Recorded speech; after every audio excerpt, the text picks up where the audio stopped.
I am working with a very seasoned team who has a strong tendency to want to relive the past and prior leadership experiences. This tendency seems to promote fear and lack of decision making. What advice do you have for me to help my team move on and more actively participate in the new paradigm? Your question is not an unusual one. I work with executive teams especially who have members who have been in the organization quite a long time, and they didn't love the past, and ironically, they live in the past and carry it with them. So what is really, I think, a little insane is that you bring yourself back and remember and carry with you the very thing that you didn't like and you want to break free of. So the past is gone, you're free, except that you keep carrying things with you. And so as I work with teams that are doing that, the first thing I try and do is just normalize and get things present for today, what their experience is. So some teams tell me, Sai, you don't understand, we inherited a mess. We come to here every day and the past leaders created such a mess. And what I do is I just take these things they've connected together and break them apart. You're an executive team. You come here every day to solve problems. That's what every executive team does throughout the world, every single day. It is normal. It is why we pay you. It is just our reality. So, to break free from our suffering, let's stop connecting our issues today with anything from the past. Likewise, let's stop connecting our behavior of today with anything from the past, because what many teams do is they use as an excuse today for why they aren't doing something that happened to them way in the past. It's one of the ways that people practice what I call learned helplessness. I'll say, why don't you speak up in a meeting today? And they'll go, oh my gosh, well, I spoke up once 10 years ago and no one listened.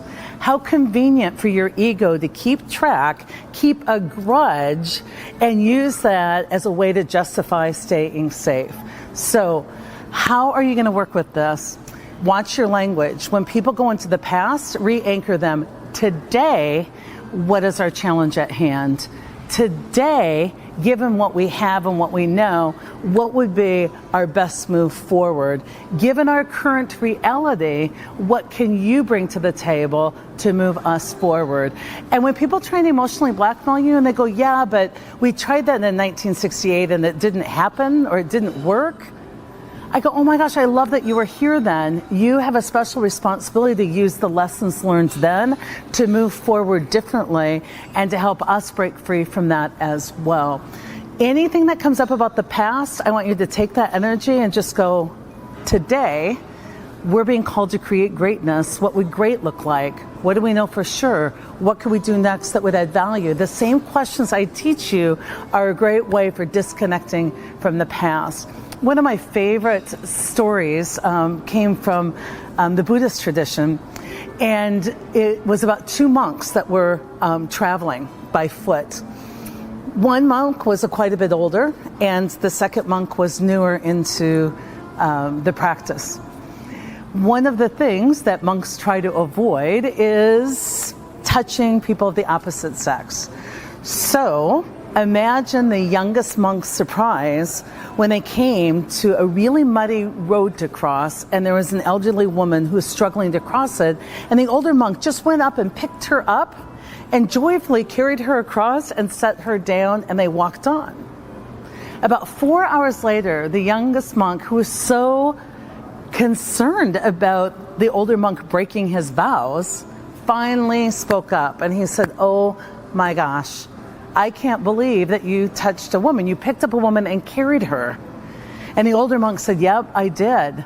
And I carried that woman for maybe 2 minutes. It appears that you've carried her now in your mind for 4 hours. Whose crime is bigger? And what I would have a Frank talking to folks is, I would say, folks, what happened, happened. I wasn't here. I don't know if it was right, wrong, horrid, not horrid. Here's what I ask of you. It may have limited you then, but if you're letting it limit you today, This is all about you and your power. You're limiting yourself far more than any situation that happened in the past. And I would call people to greatness, and I would say we have some choices to make. And then I might ask them, can we agree that when any of us start to use the past as our reasons, strengths, and excuses of why we can't move boldly into the future, are we okay with helping each other out of that and just cutting the cords, getting into the present moment, and figuring out what we can do next that would add value? And then figure out as a team how you can make that happen. Ultimately, if someone isn't able to move from the past into the future and really cut those cords, you need to start questioning their value to the organization, because our value is, can I perform today unencumbered by my history? And am I ready for what's next? Will I be performing far into the future? And if I'm not able to let go of the baggage of the past, I'm not going to be ready for what's next. And then lastly, what's my drama quotient? If I can't deliver today, be prepared for what's next, and do it in low drama ways, I eventually get too expensive to continue to employ. So it's time to let go of the past. Here's what I know for sure. Every one of us has a past. Every solution today is next year's problem. Every one of us inherits problems. Every one of us creates problems. Welcome to the human race.